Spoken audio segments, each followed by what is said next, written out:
Linen காட்டனே ட்ரெண்டுங்க. அதுவும் உங்க Anishka சாரீஸ்ல linen காட்டன்ல காஞ்சி border செம்ம ட்ரெண்டுங்க.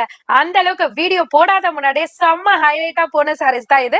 அதுல ஸ்பெஷல் டிசைன்ஸ்லாம் இந்த வாட்டி கொடுத்திருக்காங்க. அதுவும் 690 ரூபாய் ரேட்டுக்கேங்க. ட்ரை பண்ணி பாருங்க. நான் மட்டும் இல்லைங்க, எனக்கு மேல நீங்க எல்லாருமே பேசுவீங்க. அந்த அளவுக்கு சூப்பரான டிசைன்ஸ் உங்களுக்காகவே கொண்டு வந்திருக்கோம். சாரி ஃபுல்லியுமே செம்ம ஃபிளாரல் டிசைன்ஸ்ல அழகான டபுள் சைட் காஞ்சி பார்டர்ல சூப்பரான பேட்டர்ன்ல பிளவுஸ் கொடுத்திருக்காங்க. அந்த பேட்டர்னை பேஸ் பண்ணி உங்களுக்கு பல்லு பாட்லயும் கவர் பண்ணிருக்காங்க. எக்ஸ்ட்ராவா டசல்ஸும் கொடுத்திருக்காங்க. இதுல வர கலர் சார்ட் அத்தனையும் நம்ம பேசக்கூடாதுன்னு நினைச்சாலும் பேச தூண்டக்கூடிய அளவுக்கு சூப்பர் டிசைன்ஸ்ல கொடுத்திருக்காங்க. ரேட்டா மறந்துடாதீங்க. 690 ரூபாய் மட்டும்தான். எல்லாருமே பயன்படுத்திக்கலாம். சேல்ஸுக்கானவங்க, விசேஷத்துக்கு கொடுக்கறவங்க, நீங்க டீச்சரா இருந்தீங்கன்னா, நீங்க வேர் பண்ணணும்னு நினைச்சீங்கன்னா இந்த சாரியை ட்ரை பண்ணி பாருங்க. சூப்பராவே உங்களுக்கு ஜொலிக்குங்க. ஃபோன் நம்பர் வீடியோல இருக்கும். சிங்கிள் பீஸா இருந்தாலும் உங்களுக்கு கொரியர் இருக்குங்க. இதோட ஃபுல் வீடியோ நம்ம Madras vlogger main channel YouTube channel இருக்கு. மறக்காம ஃபாலோ பண்ணிக்கோங்க.